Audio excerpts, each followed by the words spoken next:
오늘 우리에게 주시는 하나님의 말씀은 역대상 4장 9절에서 10절까지입니다. 야베스는 그의 형제보다 귀중한 자라. 그의 어머니가 이름하여 이르되 야베스라 하였으니 이는 내가 수고로이 낳았다 함이었더라. 야베스가 이스라엘 하나님께 아뢰어 이르되 주께서 내게 복을 주시려거든 나의 지역을 넓히시고 주의 손으로 나를 도우사 나로 환난을 벗어나 내게 근심이 없게 하옵소서 하였더니 하나님이 그가 구하는 것을 허락하셨더라. 야고보서는 실제적인 책이거든요. 행함에 대한 것들을 이야기해 주고 있어요.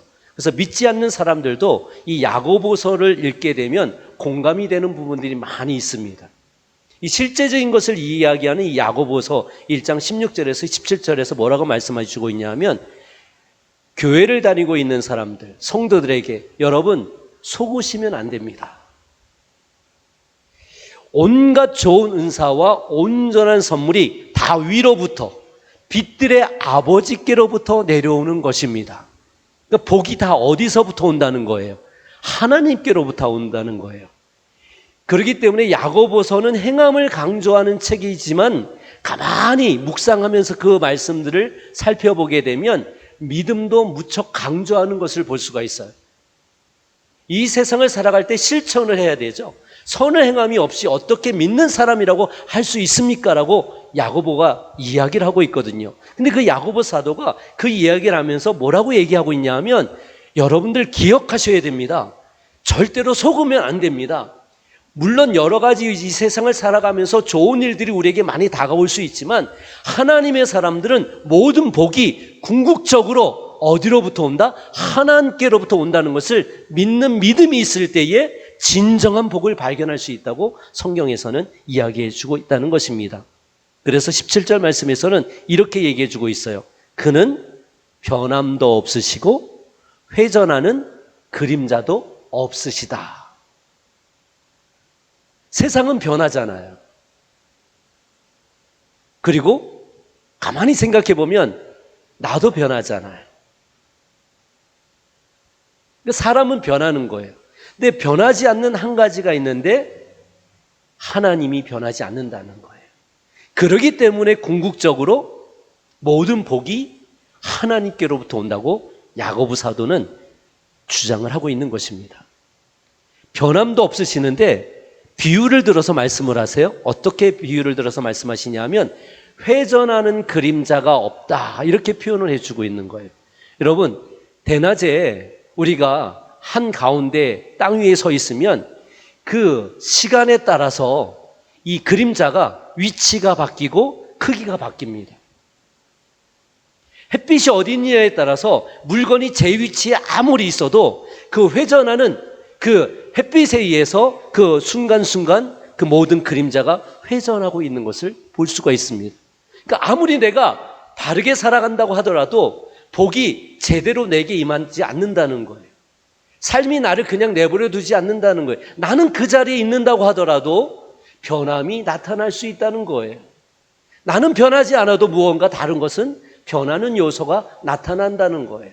세상도 변하고 나도 변하고 무언가 변함이 있기 때문에 궁극적으로 모든 복은 어디에서부터 온다? 하나님에게서 온다. 이게 매우 중요한 컨셉이라는 것입니다. 한번 따라서 하겠습니다. 복은 궁극적으로 하나님에게서 옵니다. 여러분, 이것을 붙잡는 것이 매우 중요해요.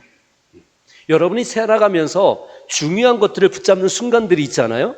사람들은 인생의 결정적인 어떤 순간을 기억하면서 살아가게 돼 있어요. 그리고 어떤 결정적인 순간에 가지고 있는 그 좋은 생각들이 이 세상을 살아가게 하는 모토가 되고 힘이 되게 만들어줍니다. 그럴 때에 여러분이 이 말씀을 반드시 기억하고 있어야 돼요. 온갖 좋은 은사와 온전한 선물이 다 위로부터 빛들의 아버지께로부터 내려온다는 거예요. 온갖 좋은 은사와 온전한 선물이 다 어디에서부터 온다? 위로부터, 빛들의 하나님께로부터 온다는 사실이에요. 이것을 믿는 믿음이 저와 여러분에게 필요하다는 것입니다. 역대상 29장 11절 12절 말씀을 제가 한번 읽어보겠습니다. 잘 들어보세요. 여호와여, 위대하심과 권능과 영광과 승리와 위엄이 다 주께 속하였으니, 이 얼마나 놀라운 말씀이에요. 위대하심과 권능과 영광과 승리와 위엄이 다 누구에게 속하였다? 하나님께 속하였다는 거예요. 놀라운 선언이죠. 위대하심과 권능과 영광과 승리와 위엄이 다 여호와께 속하였으니 천지에 있는 것이 다 주의 것이로소이다. 모든 것이 주님의 것이라는 것을 우리는 믿는 믿음, 모든 것을 다 가지고 있는 그분께서는 위대하시고 권능과 영광과 승리와 위엄을 다 갖고 계신 분. 그러면 우리의 인생의 진정한 승리를 위해서 우리가 먼저 붙잡아야 될 것이 있다고 한다면 그것은 무엇이겠습니까? 돈입니까? 권력입니까? 그 어떤 것입니까? 세상 사람들은 그런 것들을 먼저 붙잡으려고 하는 것이죠. 돈을 먼저 붙잡으려고 하고 권력을 먼저 붙잡으려고 하고 명예를 먼저 붙잡으려고 하는 것입니다. 그러나 우리 크리스찬들은 권력을 붙잡기 전에, 명예를 붙잡기 전에 먼저 무엇을 붙잡는 거예요? 그렇죠. 하나님을 붙잡는 거예요. 왜냐하면 위엄과 영광과 승리와 그 모든 것들이 그분께 속하여 있기 때문에 우리의 삶의 진정한 승리를 위해서 그러면 내가 무엇을 붙잡을까? 한번 생각해 보라는 의미예요. 그래서 이 말씀을 가만히 묵상을 하다 보면 내가 이 세상에 무엇을 붙잡기 위해서 살아가는가? 여러분 보세요. 과학이 발전을 했습니다. 놀랍도록 발전했습니다. 비약적으로 발전했습니다. 정말 우리의 머리로는 생각할 수 없을 정도로 발전했습니다. 스마트폰 하나에 모든 컴퓨터가 다 들어가 있습니다. 스마트폰 하나로 전 세계가 연결되어 있습니다. 이게 얼마나 놀라운 일이에요? 가만히 생각해 보면 지금 과학은 놀라울 정도로 발전하고 있어요.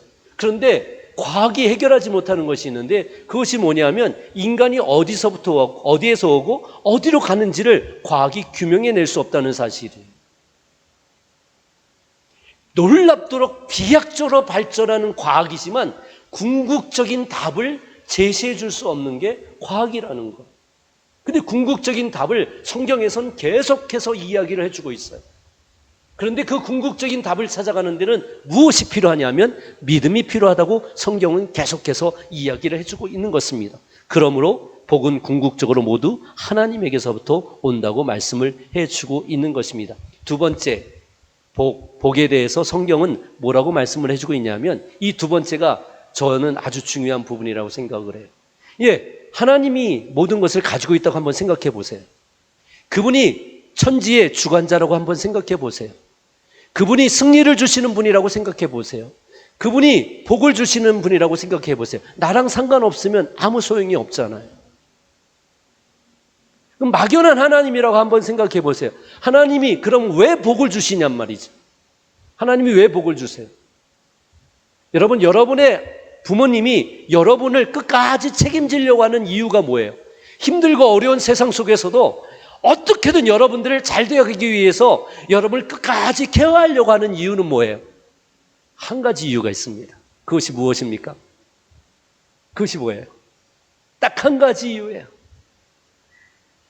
부모님이 여러분을 끝까지 책임지려고 하는 이유가 딱 한 가지 있어요. 그것이 무엇인지 아세요? 여러분이 자녀이기 때문에 그런 거예요. 자녀이기 때문에.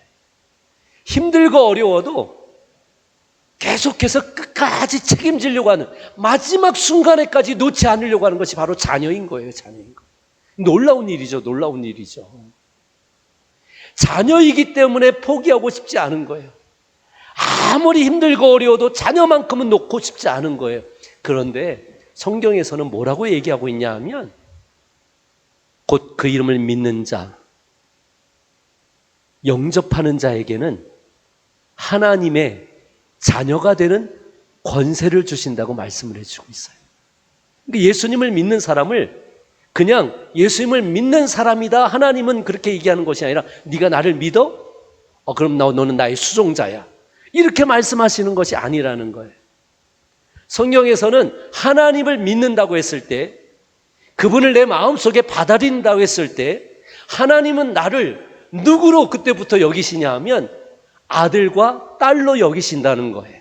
아들과 딸로 여기신다는 거예요.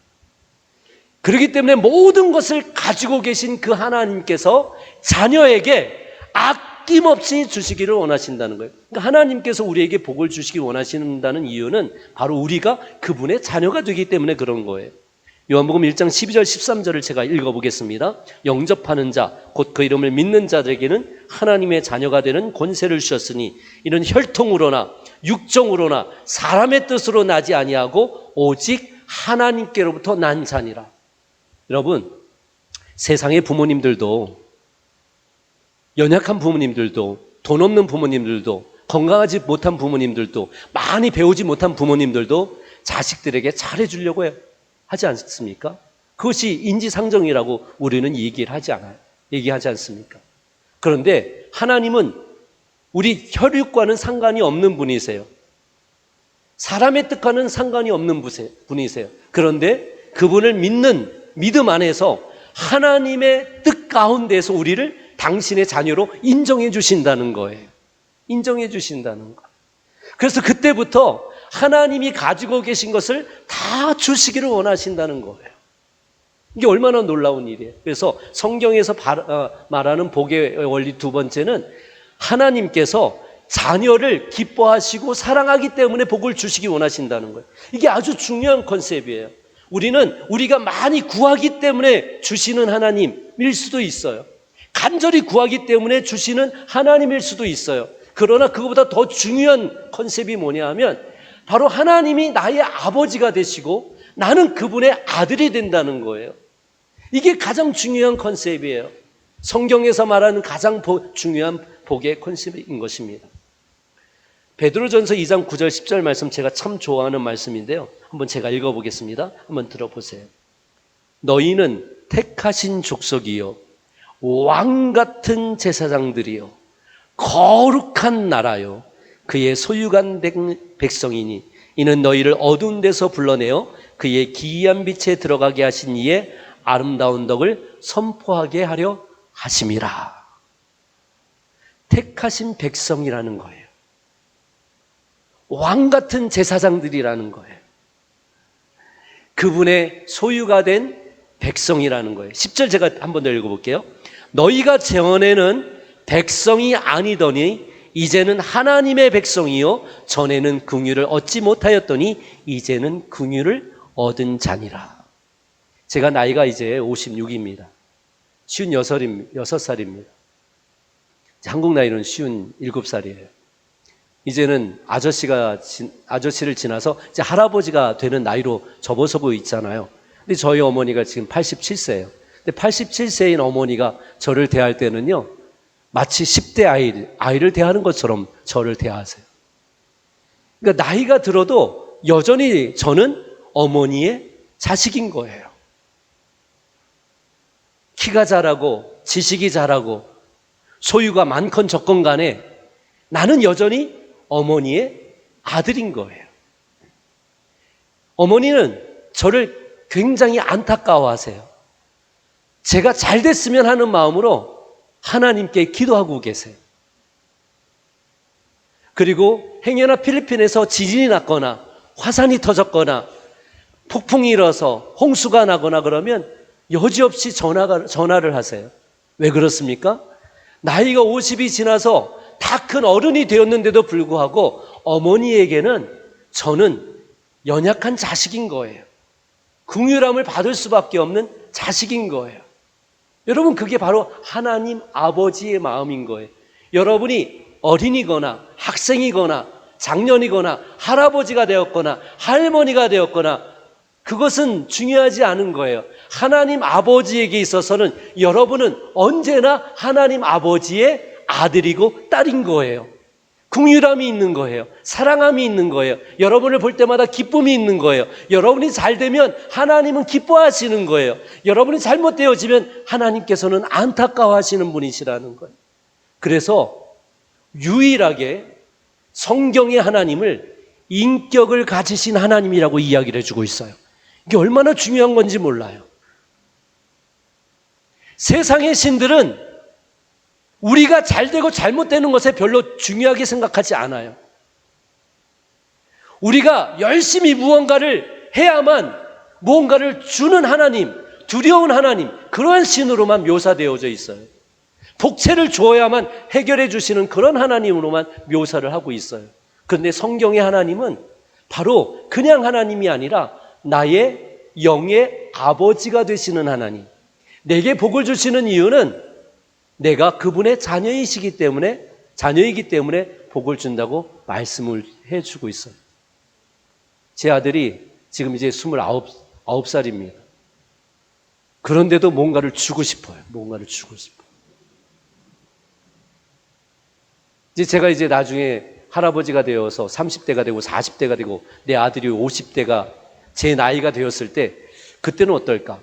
그때도 저는 제 아들을 위해서, 제 딸을 위해서 뭔가 주고 싶은 마음일 것 같아요. 우리 아들, 딸이 더 잘 됐으면 하는 마음으로 하나님께 기도하고 있을 것 같아요. 그리고 어떤 일이 있을 때마다 마음이 안타깝고 힘들어할 것 같아요.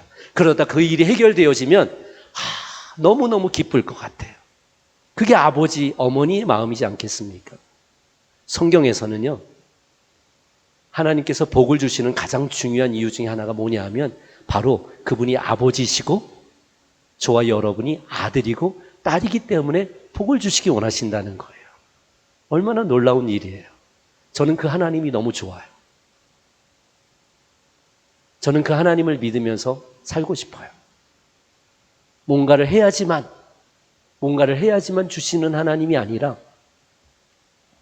내가 그분의 자녀이기 때문에 그분의 가지고 있는 것들을 계속해서 우리에게 주시기 원하시는 하나님이라고 하는 사실을 저는 너무 좋아요.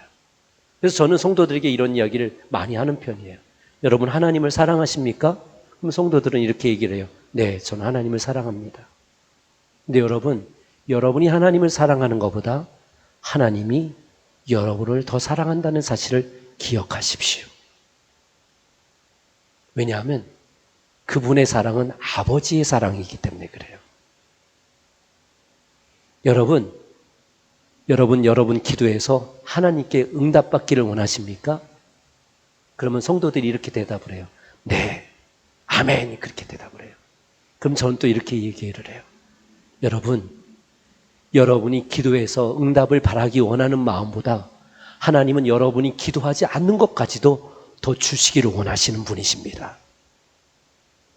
왜냐하면 그분은 여러분의 아버지이시기 때문에 그렇습니다. 제가 믿는 하나님이 바로 그런 하나님인 거예요. 두려움과 공포의 하나님만이 아닌 사랑과 자비와 긍휼이 무한하신 하나님이시기 때문에 저는 그 하나님이 너무 좋은 거예요. 마지막입니다. 세 번째, 성경에서 복은요, 한 가지를 꼭 이야기를 하고 있어요. 모든 복은 하나님께로부터 온다. 첫 번째죠. 두 번째, 하나님께서 우리에게 복을 주시는 이유는 우리가 자녀이기 때문에 우리를 사랑하시고 기뻐하시기 때문에 복을 주신다는 거예요. 근데 성경에서는 그 복을 주시기 위해서 한 가지 원리를 제시하고 있어요. 이게 아주 중요한 거예요. 너무너무 중요한 거예요. 그런데 제가 말하면 여러분들은 이미 알고 있는 거예요. 근데 이거는 너무너무 중요한 거예요. 제가 한번 읽어보겠습니다. 마태복음 7장 7절에서 11절 말씀입니다. 구하라, 그리하면 너희에게 주실 것이요. 찾으라, 그리하면 찾아낼 것이요. 문을 두드리라, 그리하면 너희에게 열릴 것이니.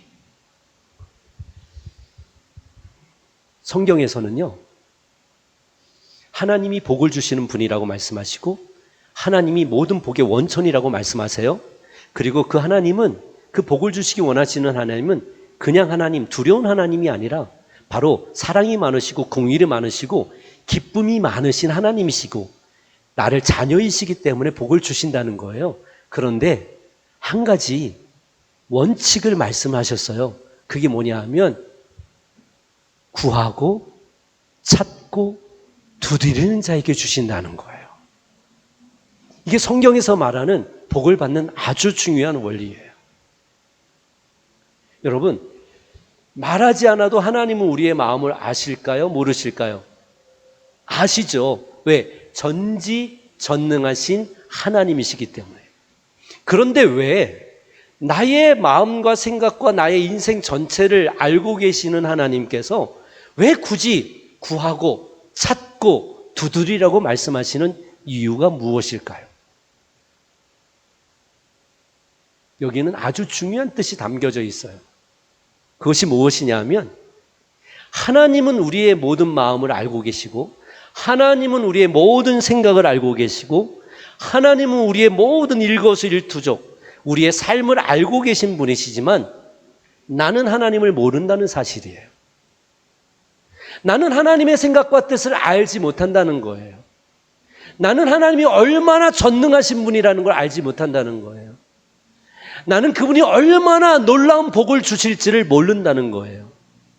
그렇기 때문에 그 하나님을 알아가게 하기 위해서 구하지 않아도 주실 수 있는 분이지만 찾지 않아도 주실 수 있는 분이지만 두드리지 않아도 열리게 해 주실 수 있는 분이지만 당신의 자녀들에게 구하고 찾고 두드릴 때 하나님이 어떤 하나님인지를 알게 하기 위해서 한 가지 복을 받는 원칙을 정하셨는데 그것이 바로 구하고 찾고 두드리는 것이에요. 그래서 성경에서 우리 기독교에서 기도는 매우 중요한 의미를 담고 있어요. 우리의 기도는 세상에서 말하는 일반적인 막연한 기도와는 너무나 달라요. 복의 원천이신 복을 아낌없이 주시기를 원하시는 나의 아버지가 되시는 그 하나님께서 복을 구하는 자에게 반드시 주실 그 복을 우리는 구하는 거라고 성경은 이야기하고 있다는 것입니다. 제가 조금 더 읽어볼게요. 귀를 기울여 들어보세요. 이제 말씀을 좀 마무리하려고 합니다. 구하라 그리하면 너에게 주실 것이요 찾으라 그리하면 찾아낼 것이요 문을 두드리라 그리하면 너에게 열릴 것이니 구하는 이마다 받을 것이요 찾는 이는 찾아낼 것이요 두드리는 이에게는 열릴 것이니라.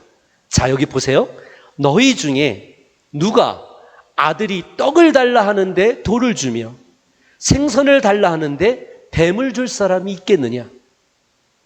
너희가 악할지라도 좋은 것으로 자식에게 줄 알거든 하물며 하늘에 계신 너희 아버지께서 구하는 자에게 좋은 것으로 주시지 않겠느냐라고 말씀을 해주고 있어요. 부족한 사람들도 연약한 사람들도 악한 사람들도 자기 자식은 잘 되기를 바라는 거예요. 하물며 변함이 없으시고 회전하는 그림자도 없으시고 천지의 주관자가 되시며 승리와 영광과 위엄을 다 갖고 계신 그분께서 왜 우리에게 좋은 것으로 주시지 않겠습니까? 저는 이분을 알아가셨으면 좋겠어요.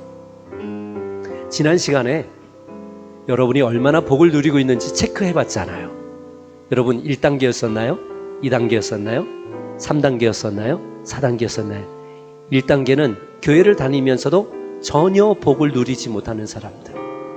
2단계는 교회를 다니면서 이제 조금 하나님의 복을 알아가는 사람들. 세 번째 단계는 하나님의 복을 이제 조금씩 경험해 나가는 사람들.